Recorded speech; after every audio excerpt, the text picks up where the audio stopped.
तो इस कहानी की शुरुआत होती है एक अंडरग्राउंड सिटी से, जो कि उन्हीं ग्रेट वॉल्स के नीचे बनाई गई थी। इसे बनाने का तात्पर्य ग्रेट वॉल्स की पॉपुलेशन को मेंटेन रखना था, क्योंकि ये एक अंडरग्राउंड सिटी थी तो यहाँ खून खराबा, चोर उचक्के, डकैत एवं 4 नंबरी का काम हुआ करता था।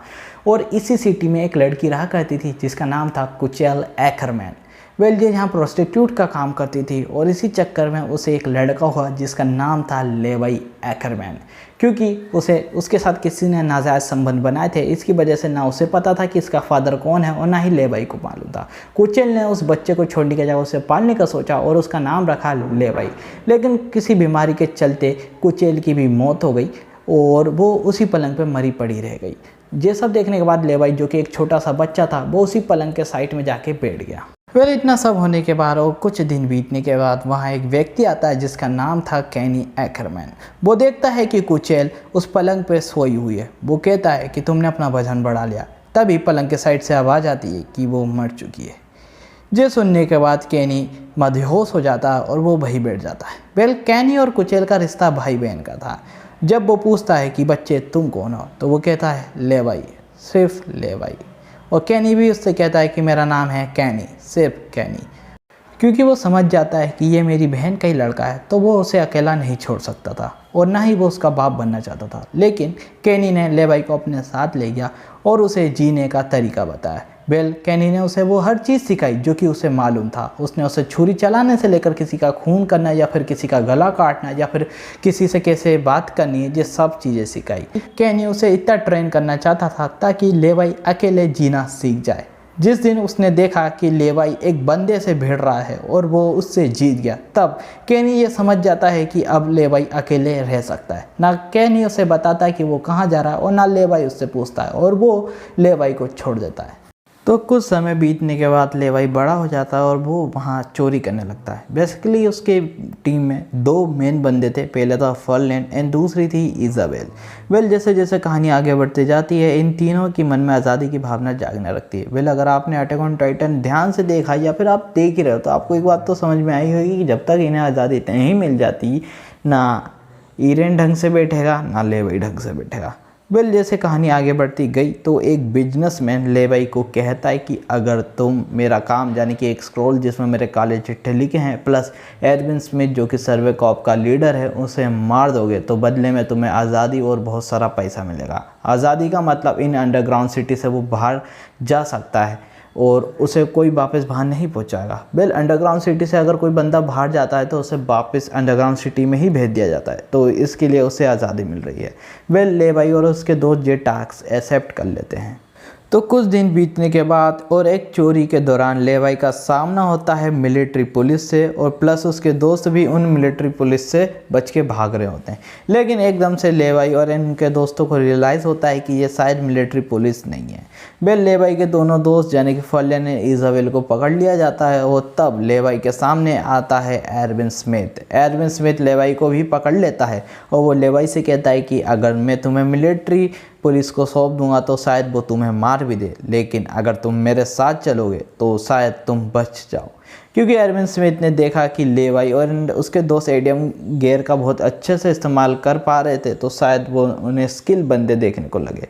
तो एरविन स्मिथ कहता है कि या तो तुम मेरे साथ चलो या तो तुम मिलिट्री पुलिस के हाथों सौंप दिए जाओगे। वेल, आपके मन में ये बात तो आई होगी कि लेवाई के पास ओडियम गेयर आए कहाँ से। वेल, ये ओडियम गेयर चुराए गए हैं और इन ओडियम गेयर्स के बारे में एक ओवा एपिसोड में भी बताया गया है, देख लेना अगर देखना है तो। वेल, जैसे कहानी आगे बढ़ती जाती है, लेवाई कहता है चलो ठीक है, मैं मान जाता हूँ। लेकिन आप सभी को मालूम ही होगा कि लेवाई क्यों सर्वे कॉप भर्ती होता है, क्योंकि उसे एरविन स्मिथ को मारना प्लस वो स्क्रॉल को ढूंढना होता है। तो सर्वे स्क्वाड में भर्ती होने के बाद लेवाई और उनके दोस्त एरविन स्मिथ के चेंबर में घुस के उन स्क्रॉल को ढूंढने लगते हैं, लेकिन वो स्क्रॉल उन्हें नहीं मिलता। और कुछ ही दिनों बाद उन्हें एक सूचना मिलती है कि सर्वे स्क्वाड का पहला मिशन शुरू होने वाला है, कुछ लोगों को जाना पड़ेगा। वेल, लेवाई कहता है कि मैं अकेला जाता हूँ और एरविन स्मिथ को मार के आता हूँ, तब हम स्क्रॉल ढूंढ लेंगे। लेकिन उसके दोस्त कहते हैं कि नहीं, हम चलेंगे, साथ में ही चलेंगे। उन्हें भी देखना था कि बाहर क्या होता है, प्लस वो नहीं चाहते थे कि लेवाई अकेले जाए।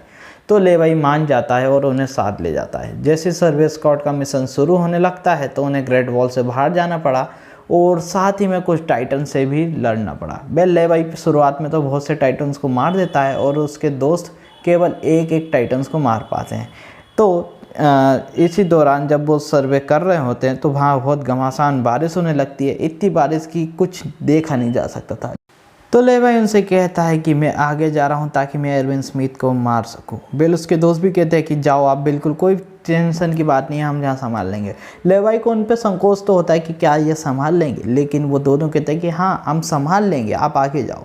बिल जैसे ही लेवाई आगे जाता है वो देखता है कि वहाँ लाशों का ढेर बिछा हुआ है और एक बंदा उसे पीछे की तरफ इशारा करता है। बेल जैसे ही लेवाई पीछे जाता है अपने दोस्तों की तरफ, वो देखता है कि इज़ाबेल का कटा हुआ सर उसके सामने पड़ा है, प्लस फर्लैंड जो कि उसका बहुत ही करीबी दोस्त था, उसका शरीर उस अब नॉर्मल टाइटन के मुंह में है। लेवाई ये देखने के बाद अपने होश खो बैठता है और वो उस टाइटन के बहुत से टुकड़े कर देता है। प्लस वो उसकी मुंडी पे इतनी बार वार करता है कि उसकी मुंडी ही उसकी धड़ से अलग हो जाती है।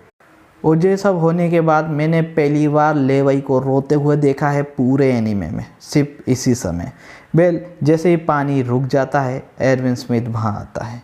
एरविन स्मिथ लेवाई की आंखों में देख के कहता है कि क्या सिर्फ तुम ही बचे हो। तभी लेवाई अपनी तलवार एरविन स्मिथ पे चला देता है और एरविन स्मिथ उसे अपने हाथों से रोक देता है। लेवाई उसे कहता है कि मैं तुम्हें यहाँ मारने आया हूँ। तभी एरविन स्मिथ उस स्क्रॉल को निकाल के लेवाई के सामने फेंक देता है। वो कहता है कि असली वाला तो कब का डेरियस जैकली के पास पहुंच गए हैं और अब लोबॉब खत्म हुआ। तो लोबॉब वही बिजनेसमैन था। लेवाई उससे कहता है क्या तुम्हें शुरुआत से सब कुछ पता था? एरविन स्मिथ उससे कहता है हाँ। तभी लेवाई उसी जगह पर बैठ के अपने दोस्तों की मौत का शोक बनाने लगता है, लेकिन एरविन स्मिथ कहता है कि ऐसा मत करो, अतीत की यादें तुम्हें भविष्य में जाने से रोकेगी। और शायद ये डायलॉग आपने कहीं तो सुना होगा, इससे मिलता जुलता तो सुना होगा। तभी लेवाई 100% श्योर हो जाता है कि वो अब एरविन स्मिथ का साथ देगा। तो कहानी आगे बढ़ने के बाद फाइनली सीज़न 3 में केनी वर्सेस लेवाई की लड़ाई होती है और केनी गलत लोगों का साथ देता है, इसलिए लेवाई को ना चाहते हुए भी केनी को मारना पड़ता है। आफ्टर ऑल एंड में जब केनी अर्धमली हालत में हो जाता है तब लेवी उससे कुछ सवाल पूछता है कि आखिर क्यों तुमने मुझे पाला और फिर एकदम से छोड़ दिया। तब केनी उसे बताता है कि मैं तुम्हारी माँ का भाई था, चूँकि मैं एक अच्छा बाप नहीं बन सकता था इसलिए मैंने जो कुछ भी आता था वो सब मैंने तुम्हें सिखा दिया, और जब मुझे लगा कि अब तुम यहाँ अकेले रह सकते हो इसलिए मैंने तुम्हें यही छोड़ दिया। बिल इतना सुनने के बाद लेवाई को सदमा तो नहीं पहुंचा, लेकिन हाँ एक बात तो है, उसे हकीकत का पता तो चल गया। लेकिन आगे जैसे जैसे कहानी बढ़ती गई सीज़न 4 में हम